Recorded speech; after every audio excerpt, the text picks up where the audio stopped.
İnşallah, deməli bugün keçirik 18-ci əsr əvvəllərində Səfəv dövlətində vəziyyət və Azərbaycan uğrunda Osmanlı və Rusiya arasında münaqişə.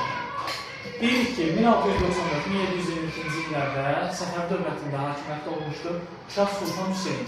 Lakin bu dövlətin ən zəiflədiyi vaxt idi. Zəifləmənin də həm daxili, həm də xarici iqtisadi səbəbləri var idi. Daxili səbəblər bu idi ki, süni suvarma sistemləri tamamilə iflas etmişdir. Şəhərlərdə təsərrüfat həyatı tənəzzül etmişdir. Şəhərlilər şəhəri boyu gedirdilər. Bundan başqa, ümumilikdə İpək yolunun deməli, öz əhəmiyyətini itirməsi Səfəv dövlətinin deməli, iqtisadi tənəzzülünə səbəb oldu. Bir də daxildə pul qıtlığı yaşanırdı. Bu da iqtisadiyyatın tənəzzülünə səbəb olmuşdur. Bir də var idi xarici iqtisadi səbəblər. Bunun ən böyüyü o idi ki, artıq deməli, Hindistana dəniz yolu kəşf edilmişdir, böyük İpək yolu öz əhəmiyyətini itirmişdir. Artıq Avropada manufaktura tipli müəssisələr var idi ki, daha keyfiyyətli məhsullar istehsal edirdi. Səfəvin əsas gəlir yeri nə idi? İpək.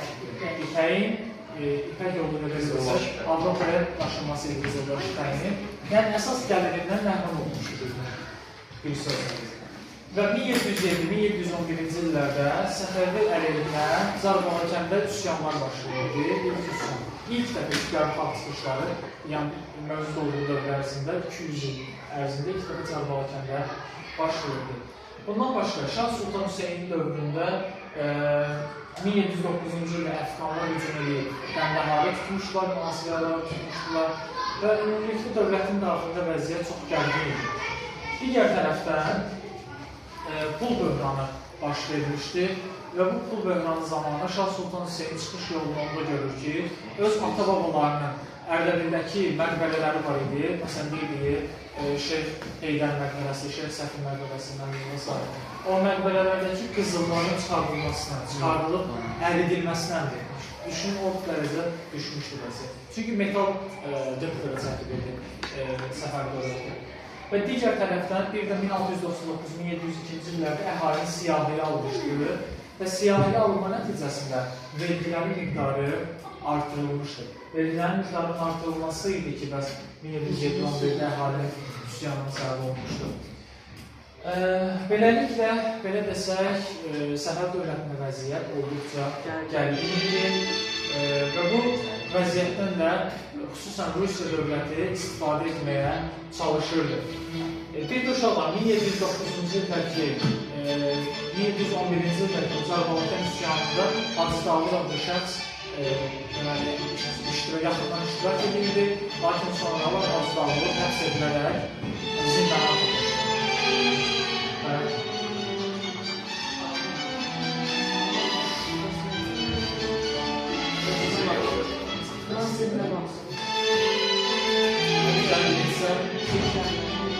Axırıncı nota qədər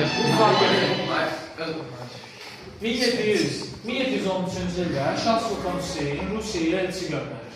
Və bu elçilərin əsas məqsədi o idi ki, Qızılbaş ipəyini Rusiya vasitəsilə aparılmasını təmin etmək, Rusiya ilə ticarət əlaqələrini tənzimləmək. Bundan sonra o dövrdə Rus çarı Pyotr idi. Pyotr da 1717-ci ildə Artem Volunskinin rəhbərliyi ilə ekspedisiya göndərir. Və bu ekspedisiya heyəti gəlir Səfəv dövlətinin ərazisinə. Səfəv dövlətindən keçən əsas şəhərləri, ticarət yollarını araşdırır. Kəşfiyyat tarixləri gəlmişdir Artem Volunski. Böyük bir məlumat hazırlayıb Pyotra təqdim etməyə, harada atları saxlamaq olar, harada gəmi ilə gəlmək olar, harada möhkəmlənmək olar, haradan tutmaq asandır və digər bu kimi məlumatları öyrənirdi. Sonra isə 1717-ci ildə İsfahanda Rusiya ilə Səfəv arasında bir ticarət müqaviləsi imzalanır. Bu həm 1667-ci ildəki ticarət müqaviləsinin təqribən oxşarı. Yəni Rus tacirlərinə Səfəv dövləti arasında güzəştlər həmin müqavilə. Pul böhranını dedik, İpək yolunun əhəmiyyətini itirməsini dedik və bir də bir şey qeyd edək ki, 1719-1721-ci illərdə Şirvanda Hacı Dağlının rəhbərliyi ilə üsyan baş vermişdir Səfəv dövləti əleyhinə. Bu üsyanı bu mövzuda davam elətdirəcəm. 1722-ci ildə Əfqanlar gəlir Səfəvlərin paytaxtı İsfahanı tuturlar, Şah Sultan Hüseyni devirirlər və Şahın oğlu Təhmasib ölkənin şimalına qaçaraq özünü ikinci Təhmasib adı ilə şah elan edir və 10 ildə hakimiyyətdə olmuşdur. Gəldik indi dərsimizin əsas hissəsi olan Azərbaycan uğrunda Osmanlı-Rusiya müharibəsi. Bu Hacı Davud 1719-21-ci illərdə Şirvanda üsyan edir. Onun müttəfiqləri var idi. Qazqumluqlu Surxay xan idi və bu Surxay xanla birlikdə ittifaq yaradaraq Səfəviyə qarşı üsyan edir və özünü müstəqil Şirvan xan elan edir. Şirvan xan elan edəndən sonra isə Çar Rusiyasına Pyotra bir dənə məktub göndərir ki, mənim arxamda dur, mənə dəstək göstər, mən də sənə bu ərazilərin tutulmasına kömək edəcəm. Lakin Pyotr bunu qəbul edəmir, onun üçün ki, onsuz da Cənubi Qafqazı yürüyüş planlaşdırmışdı Çar Rusiyası. Buna görə də Hacı Davudun bu təklifindən imtina edir. Ancaq Hacı Davud digər tərəfdən Osmanlıya məktub göndərir. 3-cü Əhməd də elə dünəndən oturmuşdu, bu təklifi gözləyirdi. O dəqiqə Hacı Davuda bir dənə fərman, Hacı Davuda eləyir Şirvan xanı, özü də deyir ki, Şirvan Osmanlının himayəsində yarım müstəqil xanlıqdır. Hacı Davuda deyir ki, sən buranın xansan. Belə. Onsuz da dedik ki, Pyotr Cənubi Qafqaza yürüyüş etmək istəyirdi. Gözləyir ki, Şimal müharibəsi bitsin. 1700-1701-ci illərdə Şimal müharibəsi olmuşdur. Və həmin müharibə bitən kimi Pyotr başlayır 22-ci iyun 15-də bir dənə manifest verir Azərbaycan dilində və bu manifest bilirsiniz nədir? Bir xalqa müraciət. Rus qoşununun gəlməsinin səbəbi nə ilə izah olunur? Bəhanəsi nədir uşaqlar? Bəhanəsi odur ki, Hacı Davud var ya, bu İbn Hacı Davud. Şamaxıda üsyan qaldırarkən Rus tacirləri öldürülmüşdü, zərər görmüşdü. Və bunu bəhanə edən Pyotr deyir ki, bəs Şamaxıda mənim millətimi qırırlar. Gəlirəm Hacı Davudu cəzalandırın. Belə bir manifestə göndərir 25-də. 18 iyunda da Həştərxandan yürüyüşə başlayır. Həm gəmi ilə, həm də quru yolu ilə. Avqustun 15-də gəlir Dərbəndə çatır. Dərbənd qalasının, Dərbəndin də hakimi olan İmamqulu bəy açarları gətirir ki, təqdim edir ki, buyur, bu da sənin üçün Dərbənd qalası. Pyotr buradan çıxır, ancaq yürüyüşü davam etdirmir, özü qayıdır Rusiyaya. Bunun bir neçə səbəbi var. Yenidən İsveçlə müharibə olma təhlükəsi, bir də Xəzər dənizində Rusların gəmiləri batmışdı, orada əskərlərin ərzaqsız sursatı zəifləmişdi. Yəni bir çar üçün düzgün deyildi bu yürüyüşdə iştirak etmək. Ona görə özü qayıdır və dekabrında Rus qoşunları dəşdə tutmuşlar. 23-cü iyulun 28-də isə gəlir Bakını tuturlar. Daha sonra isə Salyanı tuturlar. Bakının tutulması ilə Rusiyada atəşfəşanlıq, yemək, içmək, çalılıq, minalaqlıq tətbiq olunur, keçirilir daha doğrusu və 12 sentyabrda İstanbul... İstanbul nədir? Mən yazmışım, mən əlimdə. Sən yazmışsın. Aynen. Peterburq müqaviləsinin imzalanır 12 sentyabrda. Deməli, ikinci Təhmasibin ora göndərdiyi adam İsmail Mirzə adlı bir şəxs, yəqin ki, vəzir idi. Şahın icazəsi olmadan Pyotrla Peterburq müqaviləsini imzalayır. Müqaviləyə görə Xəzəryanı ərazilər, Dərbənddən Gilana qədər bütün Xəzəryanı ərazilər, yəni bura aiddir Bakı, Rəşd, Salyan, Dərbənd, Gilan əraziləri verilir Rusiyaya. Rusiyanın əsas məqsədi nə idi? Xəzər dənizinə çıxış əldə etmək, Cənubi Qafqazda möhkəmlənmək, buna da nail olur. Rusiya qarşılığında nə edəcəkdi? Deyir ki, Əfqanlar səni işğal ediblər ərazilərdir. Mən də sənə kömək edərəm, Əfqanları qovarsan, özün üçün yaşayarsan oralarda. Bu belə. Bu bizim Peterburq müqaviləmiz. Rusiya ilə Səfəvlər arasında.